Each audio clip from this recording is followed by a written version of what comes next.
stew. A pinch of salt and laughter too. A scoop of kids to add the spice. A dash of love to make it nice. And you've got too many cooks. Too many cooks. Too many Sinusoidal functions. What applications do we know in real life? For example, the voice that you can hear can be expressed in sinusoidal functions. Every sound can be. And that's one way to specify the music, sound, the impact. You can get a lot of things from there based on sound. Other example would be, for example, the typical grandpa's clock that you can see over here. That here's the clock, but then it swings one and one, over and over. And once it swings, we can predict how it swings following sinusoidal functions. There are many more, but the project asked us only for 2. Thank you.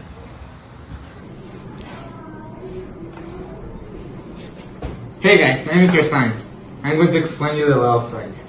The law of sines is basically a ratio between the sine of an angle over its opposite side.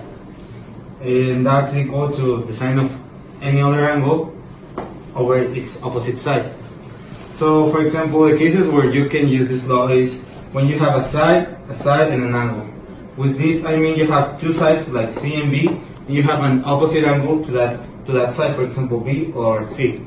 The other case is AAS, or angle side, where you have 2 sides, 2 angles B and A, and you have to have a side that is opposite to one of those angles, for example A or B. G'day mate, today we're going to present the law of cosines. The law of cosines has 2 cases, when you have 2 sides and an angle of those 2 sides, and we have 3 sides and you have no angle. This is the law of cosines for that case, and this is the law of cosines for that case, and which is the same as this law, but we just solved for cosine of C.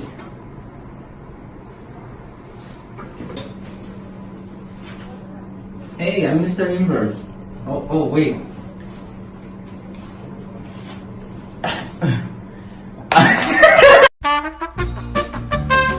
Sorry about that. As I said before, my name is Mr. Inverse, and I'm gonna tell you what inverse functions are. Now, as you know, all of these functions right here, they're not one-to-one functions, or not yet. Now, what we do to get inverse functions is restrict the functions so that they become inverse functions, then we flip them around, and there we go. Now I'm going to tell you the domains of each of these functions, and I'm going to show you a graph of how they look. For example, we have arcsine, or as some fellows like to call it, sine -1. Now the domain is from -1 to 1, and the range is from -π/2 to π/2. Now, and it looks like this. Pretty cool, right? Okay, moving on. We have arccosine. The domain is from -1 to 1, and from 0. The range is from 0 to pi, and it looks like this. Boom. Okay, then we go to arctangent. The domain is all real numbers, and the range is from -π/2 to π/2. Looks like this. See, I changed a little bit. Now, arctangent, the domain is the same as arctangent. It's all real numbers, but the range is from 0 to pi. There we go. Arcsecant is this one over here.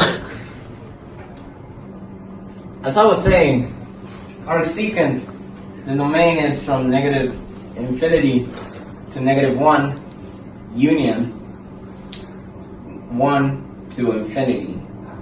And the range is from 0 to π/2, union π/2 to pi. And finally, our cosecant, our final one, the domain is from negative infinity to negative 1, and from 1 towards infinity. And the range is from negative pi over 2 to 0, union 0 to pi over 2. Now, that's one way to look at it. Am I right, ladies and gentlemen?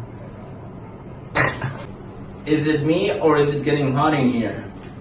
I think I'm transforming. Am I right? Yeah.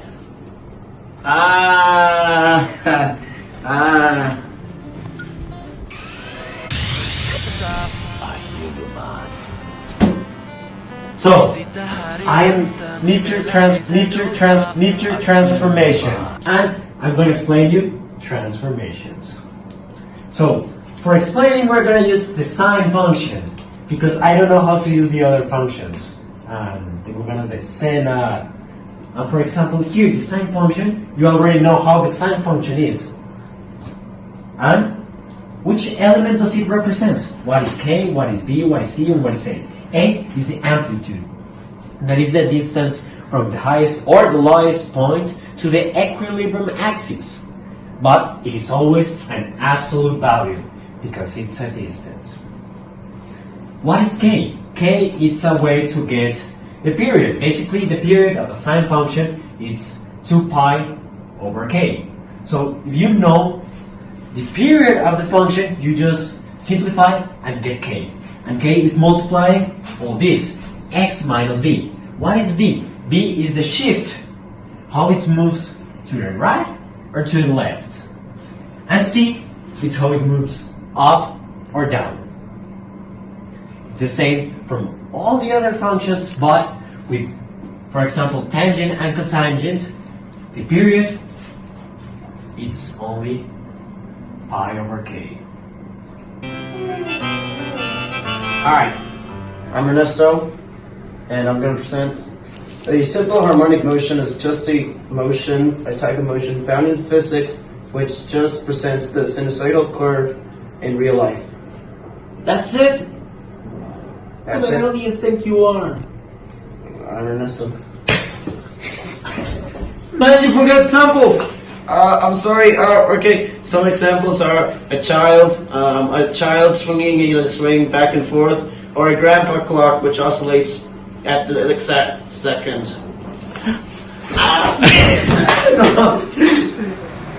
So, sinusoidal functions can be given a lot of uses. For example, we use a problem with salmons on how many salmons live in a river. We made a scatter plot of the number of salmons that will appear here, and then we put just a normal sine function, and then using transformations we do it till it gets to the function according to the scatter plot. First we get the vertical shift, then we get it multiplying 1/2 per the maximum value plus the minimum value. That's the vertical shift. Then the amplitude is 1/2 per the maximum value minus the minimum value. That's the amplitude. Then the period, we just get 2 per time of the maximum value minus time of the minimum value. And then we get the period, and then we just isolate for k. And then for the phase shift, we just put the time of the maximum value. And that's it. We just put the value, and here's the result.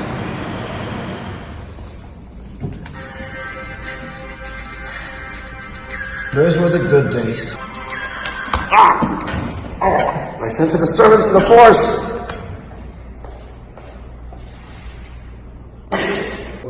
What are you doing here, student? Well, I wanted to show you a problem. This one over here. You see, I want to know where to sit on the class to get a better view. Because it's so full, man. You gotta help me. Okay, student, I can help you. I mean, what was your name? I'm William. Right. Do you have a spare ruler? Okay, let me just draw it real quick. Okay, there we have the problem. What the? Yes. So the whiteboard is going to measure about 22 feet, and from the floor to the bottom of the whiteboard is going to measure 10 feet, and we'll suppose that 7 feet will measure from the wall to all the way to the first row of the seats, and it's going to be 6 rows of seats, and each distance from each seat is going to measure 3 feet, and the seat is going to measure 4 feet. So first we're gonna see what the tangent of the big triangle is. Big triangle. And we know that the opposite length of this triangle is gonna be 28, because it says 4 right here, so 10 minus 4 has to be 6, so this has to be 6, so 22 plus 6 is 28. So we know that the tangent of the big triangle, we're gonna name it B, is 28 over, and we're gonna solve for x, right? So this is x. And for the little triangle, this one, little triangle, we know that the tangent is simply 6. It's simple 6 over x. And we're going to name that tangent of L. And we can solve for theta by doing this subtraction.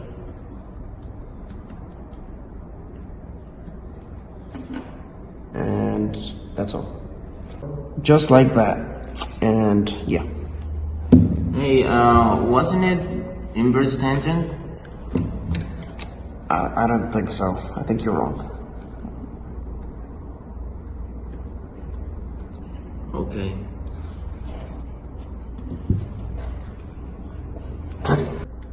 And this right here says an identity, a tangent subtraction identity. So I'm going to show you what the identity looks like. Do you have another piece of paper? No. Fine. So this is what it looks like. Tangent of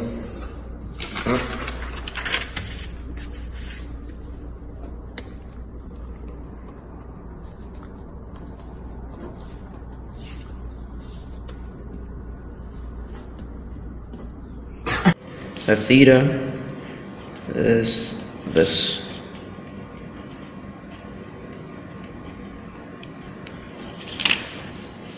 And to show you this, I've drawn this triangle right here with different reference points so you can better understand what I'm going to do. Now, we know that this angle right here, F, angle F, is 90 minus theta plus A. We know that because if we draw a super big right triangle right here, we know that this big angle, or the sum of those two angles, plus F will have to make 90, because 90 plus 90 is 180, since this is already 90 degrees. And we know that AD is x, like this, square root of x squared plus 36. We know that by simply taking a look at this triangle right here, this one. We know that this measures 6, and by using the Pythagorean theorem, the hypotenuse will always make this side right here plus this right here the squares of those two numbers and the square root of that. So it has to be, this is x. It has to be like this. Si quieres cortarlo. 2, 3. We'll apply law of sines. We know that the opposite of theta is 22. And we're trying to find AD. Well, we'll use the law of sines, and we know that sine of theta and its opposite side is 22. and we'll use sine of f, and we know that its opposite is AD, and that can also be written as this, because they're co-functions, and this angle right here, so the cosine of this angle right here is the same as the sine of this function. And that can also be written as, so this, and this is an identity. It can be expanded to this.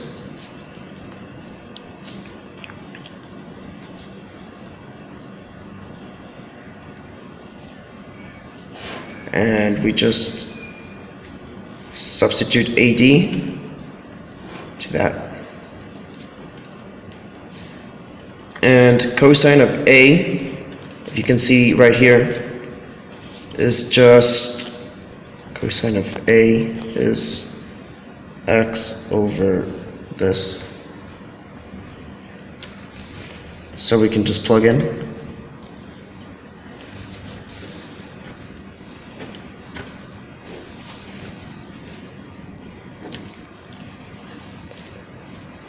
Like that.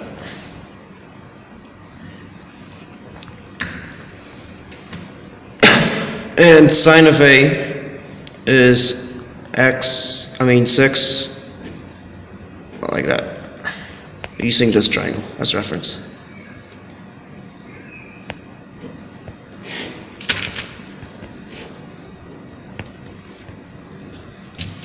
And that can all simplify to this.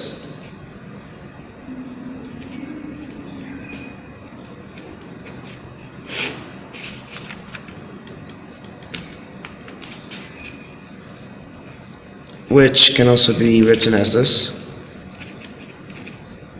I'm sorry, x.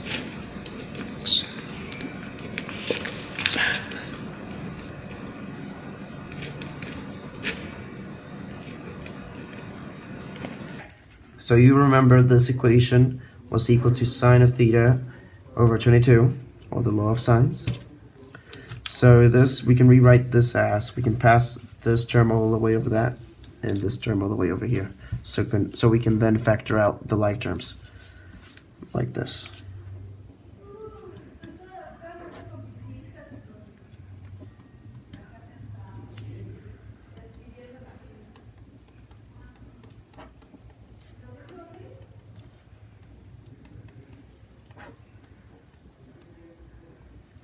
Now, generally equations aren't negative, so if they're all negative, we can turn them all into positives.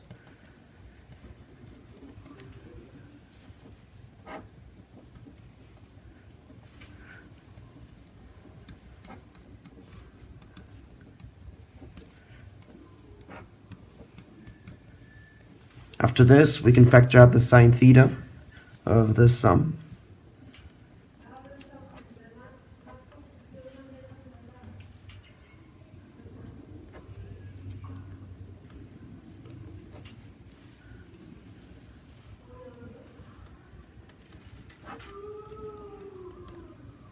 And we're going to have to cancel the x's and this x and this, so we can multiply by the reciprocal the whole equation by x, like this.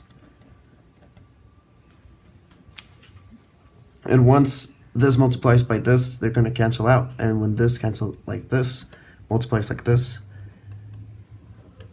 it just distributes like a normal equation.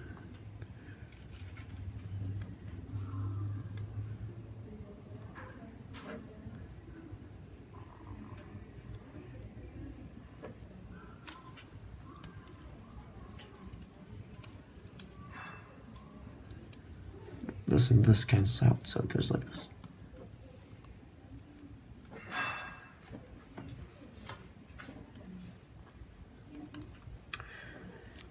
I want to pass this dividing, so it turns like this.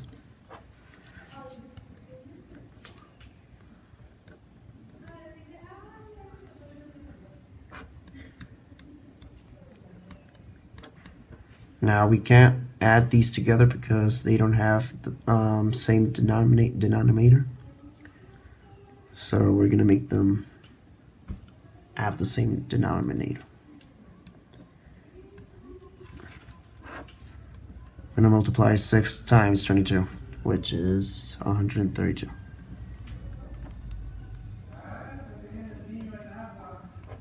Which is 132.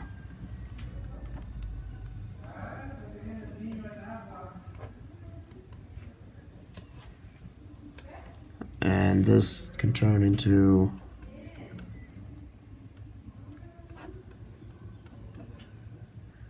over 1 tangent of theta, making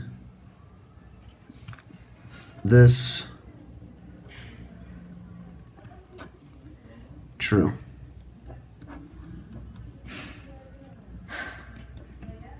Hi, I'm Emilio's kidnapper. I need a new kidneys to sell so I can buy a new PlayStation. And he's dead now, but I'm gonna do his part of the project.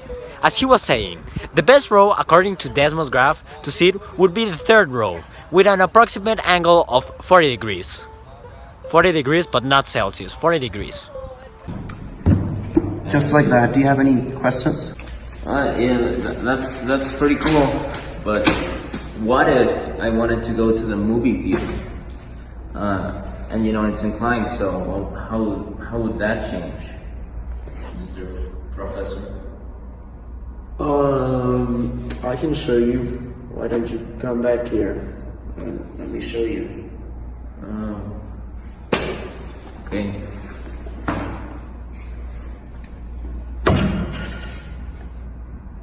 So I've drawn a model of what the theater is gonna look like. Is it okay if it's like this, familiar with these dimensions? Yeah, man, whatever. Okay, so we're gonna use the law of cosines to find theta. Now, this is what we're gonna use. Cosines is the inverse of that. A squared plus b squared minus 484.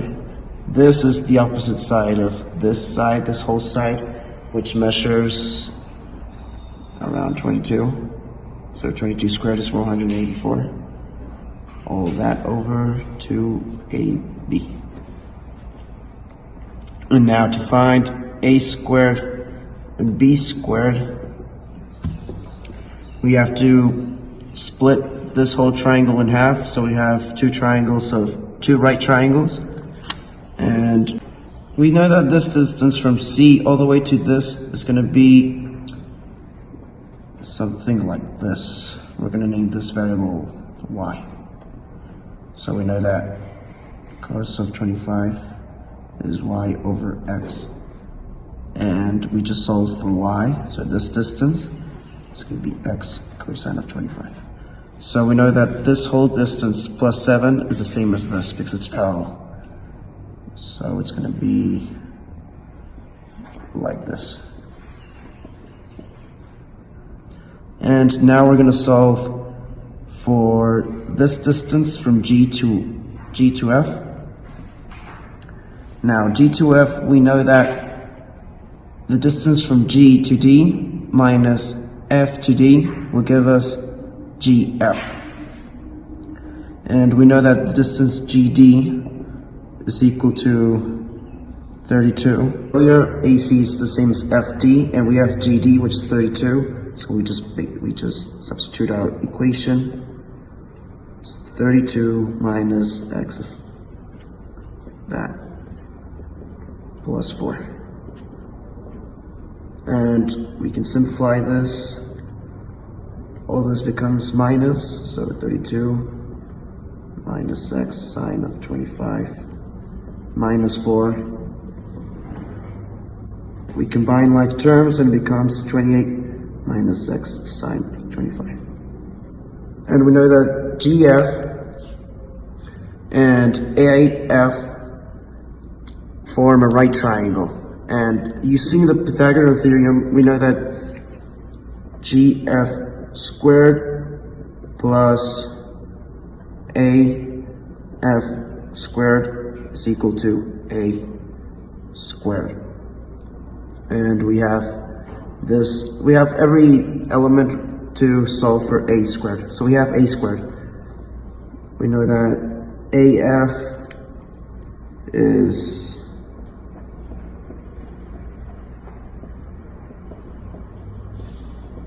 that squared plus 28 minus x sine 25 squared is equals to A squared.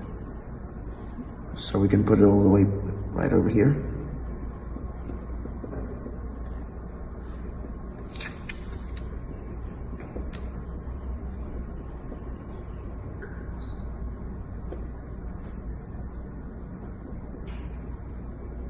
Okay, you get the idea. So it's this. So now we're gonna solve for B, so we can complete this whole equation. And we know that B squared, using the Pythagorean theorem, is FE squared plus 8F squared. So now we're going to solve for B squared using the Pythagorean theorem. We know that FE squared plus 8F squared is B squared. And if you remember, we already have AF squared, which was the cosine of 25 times x plus 7. So we're going to write it right here. X cosine 25 plus 7, and FE squared we can solve by simply subtracting FD minus 10, because if you remember, we already have FD from the other steps that we've done.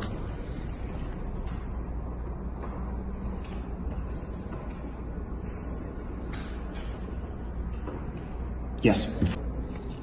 And if you remember, FD was also AC, and AC was x sine 25 plus 4. So it's x sine 25 plus 4 minus 10, which is simply x sine 25. Combining like terms, it's going to be this. So we have every element of our equation, and we just plug them in. B squared is FE squared, which is this, plus 7 squared plus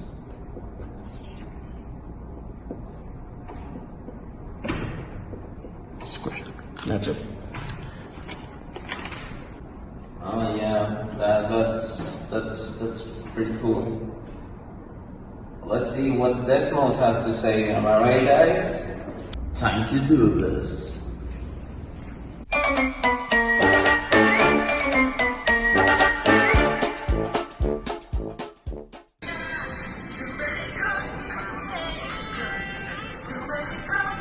Oh, sorry about that.